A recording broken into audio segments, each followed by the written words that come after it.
खरीफ धान विक्रय पर पंजीकरण करने को जाई चाषी हंतसंत दीर्घ दिन धरी सर्भर डाउन रोहुवा बेले गत 3 दिन है केन्द्र में विद्युत सेवा विच्छिन्न होता अभियोग फल चाषी मैंने निज खर्च जेनेरेटर भड़ारे आनी पंजीकरण करने को बाध्य एभली दुर्दशार चित्र देखा मिली केन्दुझर जिला तेलकोई ब्लॉक जगमोहनपुर आदिवासी बहुमुखी समवाय समिति में चाषी पंजीकरण पर आउ मात्र 2 दिन समय थिबारु चाषी मध्य चिंता बढ़ी सर्भर समस्या जो दिन तमाम अपेक्षा करने को पड़ुवा बेले एठाकार कर्मचारी माने चाषी सुविधा राति प्राय 12टा पर्यंत काम करुवा देखा तेज विद्युत विच्छिन्न होगा पर चाषी समस्या आहरी बढ़ी तेणु पंजीकरण समयसीमा बढ़ाइबा सह सर्भर और विद्युत समस्यार तुरंत समाधान पर दाबी होइछे। आसंतु सुनिबा एने कौन कहउछंती आम प्रतिनिधि अजित कुमार पल्लई।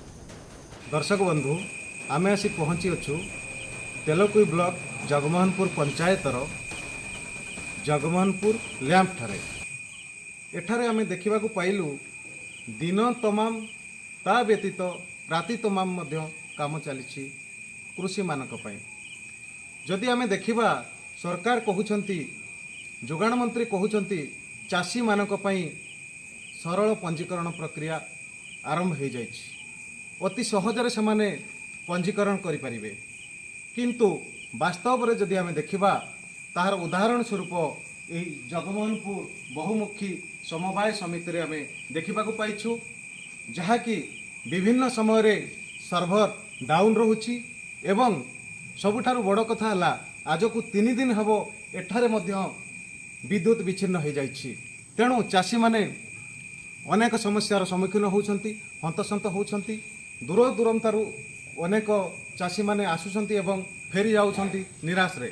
तेणु आसंतु आमे किछि चाषी एठारे उपस्थित अछंती आमे पचारि बुझिबा तांकर कोन कोन समस्या अछि। सर आपन को परिचयटा देबे। मोर नाम श्रीकांत साहू घर आज्ञा बिंजवाड़। आज्ञा आमे देखा पाइलु वर्तमान राति 10टा हेलाणी अनेक चाषी माने लाइन लगेछंती पंजीकरण करिया पे किंतु दिन बेले कोन आज्ञा कौन सी काम हो पार नहीं कि दिन बेले आज्ञा सर्वर ठीक रोने आ राति लाइन सुविधा नहीं चाषी मैंने जेनेरेटर ही काम करूँ आ कर्मचारी मैंने राति 12टा गुटे तक खटुंट।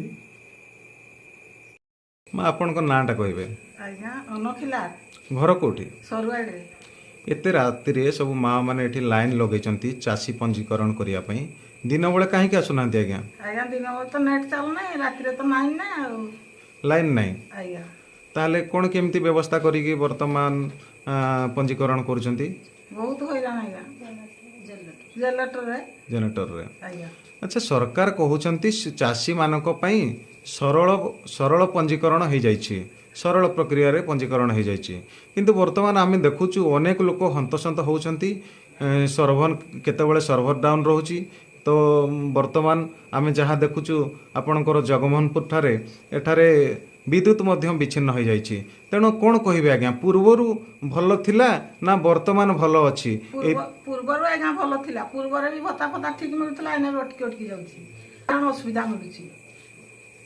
आपणको नाटा आज्ञा कहंतु। रसवती खिलार। आपण कोड आस्थिले आज्ञा आज्ञा एही पंजीकरण करिया पई दिन बेले काहे के आसुनांती दिन बेला आज्ञा किसो नेट चालू नहीं।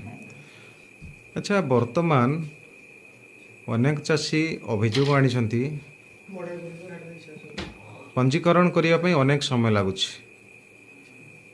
कौन कहबे आपण पूर्वरु ठीक ठाक थिला ना वर्तमान समय ठीक ठाक अछि केउ समय ठीक ठाक रे चाषींकर सुविधा सहयोग चाषी माने पाई पारुथले एवं तांकर सुरखुरे पंजीकरण करि पारुथले पूर्वरु ना एबे पूर्वरु सब ठीक अछि। केन्दुझरु अजित कुमार पल्लई रिपोर्ट पवित्रनु जोड़ीसा।